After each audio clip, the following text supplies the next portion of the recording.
Hi, we're back. I'm Khan, a crisis counselor for the Grizap Hope and Healing Program.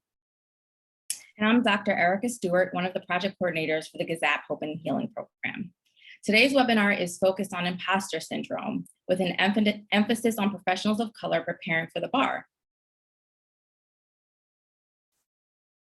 So let's start by defining imposter syndrome. The term imposter syndrome was originally coined by two researchers, Pauline Clance and Suzanne Imes, in a 1978 study with 150 high-achieving women who, despite their level of high professional success, experienced difficulty internalizing said success. So you can think of imposter syndrome as feelings of phoniness or fraud among high-achieving individuals who have difficulty internalizing their success based on their abilities. Let's break it down even more and talk about some of the signs one can expect from feelings of imposter syndrome. So people with imposter syndrome would tend to minimize positive feedback and maximize negative feedback, while also attributing their success to external factors such as luck. They also tend to self-sabotage by procrastinating and overworking to compensate.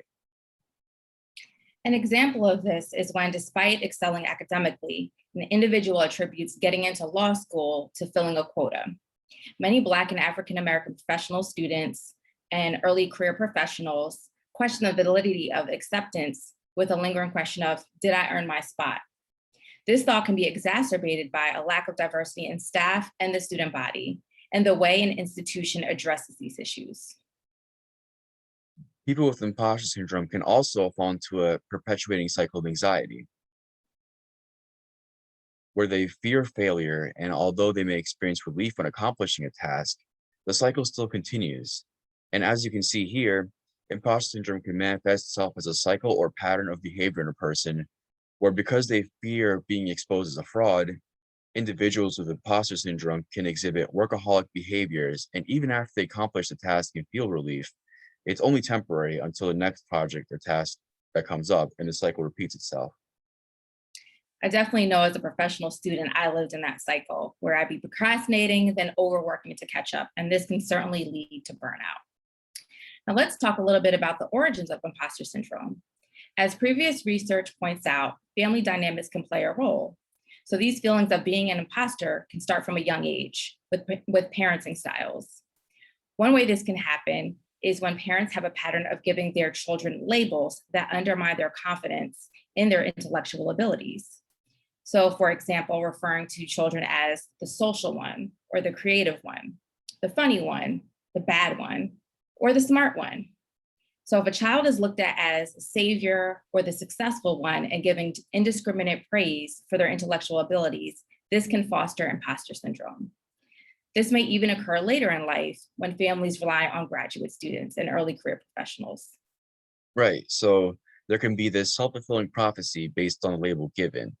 If you're the smart one in your family, not only may you feel societal pressure based on race, but also family pressure to achieve. And now let's dive deeper into the external factors that can lend to imposter syndrome in people of color. More specifically, how systemic racism and discrimination facilitate this issue. In addition to the regular stressors of university, ethnic minority students at predominantly white universities report a campus climate that can be distressing, isolating, and discriminating. These unique stressors experienced by minority students, such as experiences with discrimination, insensitive comments, microaggressions, and questions of belonging, can add to the usual adjustment stressors in law school that students of color are already experiencing, such as taking an important exam like the bar. This can make the feelings of imposter syndrome even stronger, since in addition to internal doubts and fears, ethnic minority students would also have to deal with harmful discriminatory messages in their environment.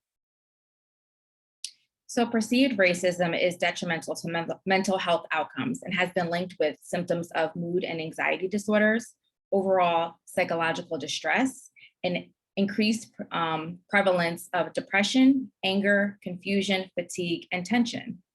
Negative stereotypes regarding racial group, especially regarding performance and academic achievement, can lead to increased anxiety among Black students and can also lead to underperformance. And speaking with a close friend of mine who's a practicing attorney, I was very surprised to hear that she was given a predictive pass rate prior to taking the bar based on demographics. It is easy to see how distressing this could be, leading to increased anxiety, decreased mood, and self-doubt. Despite being given a predictive pass rate of 30%, she passed the bar on her first try. She stated that she used a low score as motivation and utilized all of her resources, including taking 2 preparatory courses, staying on the proposed study schedule, and seeking every opportunity for additional help. Survival guilt is also relevant for students from economically disadvantaged backgrounds, as those individuals who survive their circumstances and thrive academically may feel symptoms of depression and anxiety. In fact, it has also been shown that imposter syndrome can act as a mediator in the relationship between survival guilt and associated psychological distress, and that people of color who reported high rates of imposter syndrome also reported a higher frequency of depressive symptoms. So making it out of your neighborhood can bring this mix of feelings: pride for getting out, but sadness that family and friends are left behind, which may lead to the aforementioned psychological symptoms and ambivalence about your current status. And although the research is limited in this area, a culturally informed model of imposter syndrome will be presented to reflect the experiences of students of color at predominantly white universities. Let us take a look at the socioracial factors, psychosocial costs, and imposter features. So let's first talk about socio-racial stressors. This would include low racial representation and a less than welcoming environment, with socio-racial stressors, including marginalization and microaggressions, being linked to a higher frequency of imposter syndrome feelings among students of color. Again, it can be very challenging to be the only one at a PWI. There tends to be this underlying feeling of representing your race, particularly in higher education. So if non-Black peers fail, it's an individual failure. However, as a person of color, there is this added stress and pressure that failure won't be an individual experience, but a community one. With regard to marginalization and microaggressions, my friend shared a story with me about a Black female colleague. Upon entering the court, an officer asked if she was a lawyer, since only lawyers were allowed in the courtroom. After stating the affirmative, she was asked to produce her bar card, which she did. A white colleague later came over to her and stated that none of the other lawyers, which were all Caucasian, were asked if they were lawyers or asked to present their bar card. At the end of the session, court session, the white male colleague addressed the court to advocate for the Black lawyer, noting the bias that occurred in court that day. In addition to advocating for self, it is important to have allies to advocate in an effort to break down systemic racism and discrimination.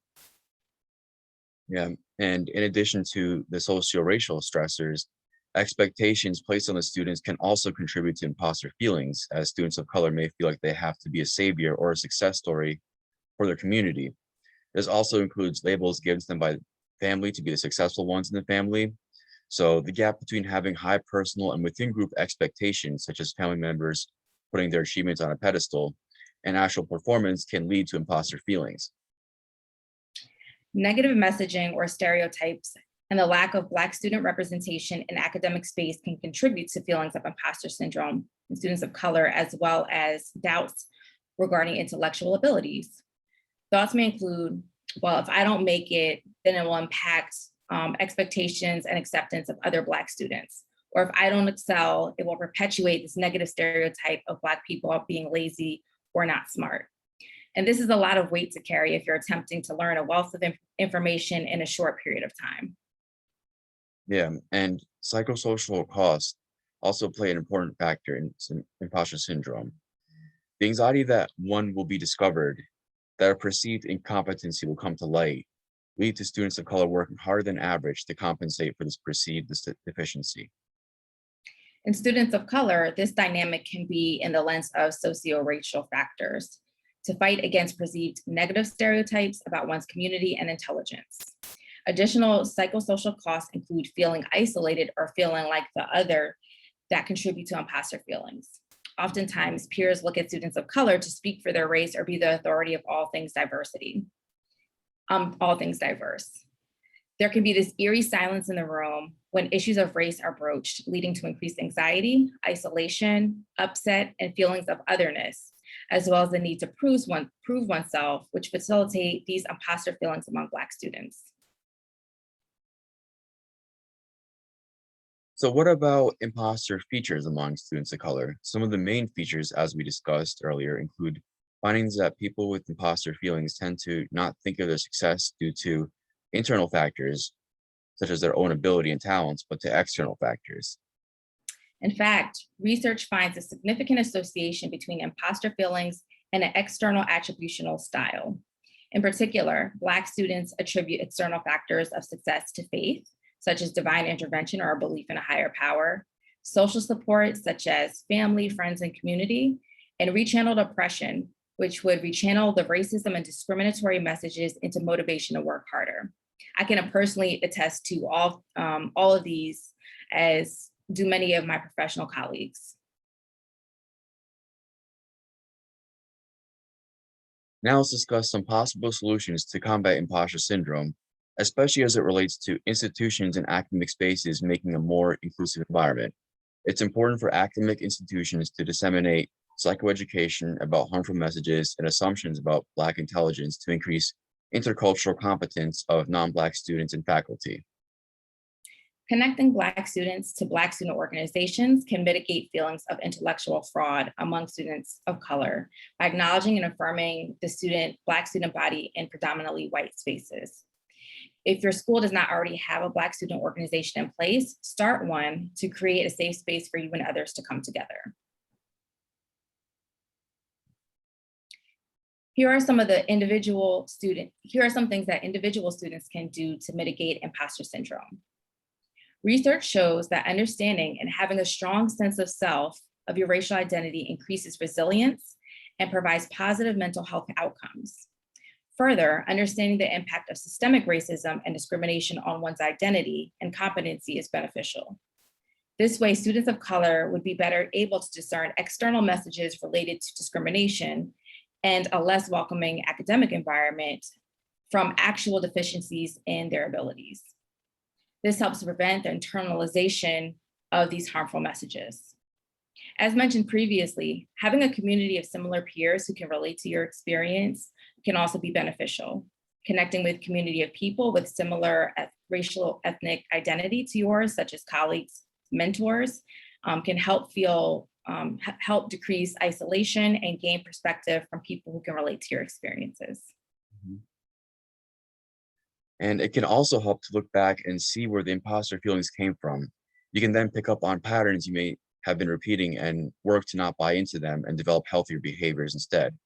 For example, noticing that you have a tendency for perfectionism and overworking and understanding how that may have come to be, such as family dynamics, working hard to survive mentality. And understanding yourself better is also important to start changing your self-talk, the narrative about yourself, to acknowledge more of your attributes beyond those related to the imposter feelings. So other talents and intellectual abilities other than working hard or being a perfectionist.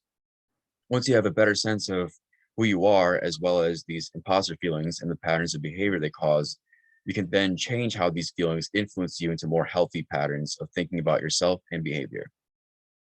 So drawing on the previous example, recognizing the excessive perfectionism and when you feel you may be overworking to the detriment of other aspects of your life. This can be tricky when it comes to important milestones such as passing the bar, but reminding yourself that self-care is extremely important, getting good quality sleep, taking breaks, for example, spending 50 minutes studying, then taking 10 minutes to do something to decompress, and doing things that you enjoy that's important to your well-being. This can help you to break the imposter syndrome cycle and develop a healthier relationship with yourself, as well as healthier behaviors and habits. We have included the resources for this presentation and additional resources. Our next webinar is going to be about self-care for students taking the bar, so please stay tuned for that. And if you need to get in contact with us, you can email njhopeandhealing@rutgers.edu. The Center for Psychological Services of the Rutgers Graduate School of Applied and Professional Psychology, in collaboration with the New Jersey Department of Human Services Division of Mental Health and Addiction Services, Disaster and Terrorism Branch, offers its crisis counseling program through a federal emergency management agency grant. This program is brought to you through the New Jersey Hope and Healing Crisis Counseling Program. This concludes this webinar. We hope that you found this useful, and please be sure to check out the rest of our series for students taking the bar. Take care.